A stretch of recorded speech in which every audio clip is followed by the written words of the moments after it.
ورقه اللحمه اللي في الاير فراير دي، بصوا الجمال والحلاوه. هتطلع معاكم اجمل واسهل واسرع ورقه لحمه في الاير فراير.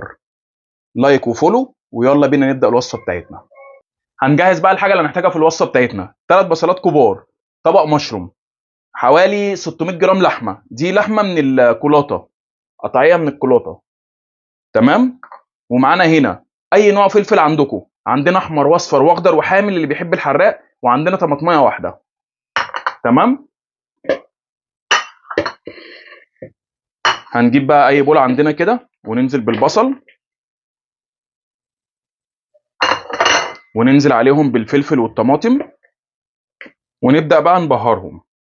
هننزل عليهم بمعلقه فلفل اسود صغيره، ونص معلقه بهارات لحمه، ربع معلقه ورق لورا ناعمه، ربع معلقه حبهان مطحون، وننزل عليهم بمعلقه ملح تكون مليانه كده، ونبشر عليهم حبه من جوز الطيب، اختياري جوز الطيب، ونديهم رشه من زيت الزيتون، حبه من الورشستر صوص، لو مش موجود ممكن نحط صويا صوص، ولو مش موجود ده او ده مش مشكله، مش هيأثر في الوصفه بتاعتنا قوي يعني.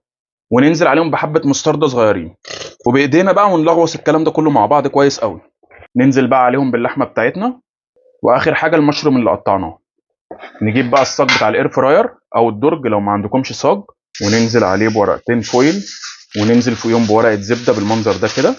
نفرش اول حاجه حبه بصل بس من تحت كده، الخضار بتاعنا البصل والفلفل.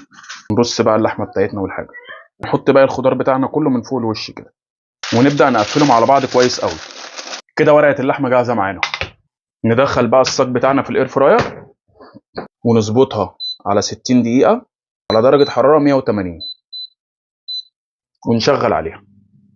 لو ما عندناش اير فراير طبعا هندخلها في الفرن برضه على درجه حراره 180 لمده 60 دقيقه، او حوالي مثلا يعني ساعه، ساعه وربع بالكتير قوي.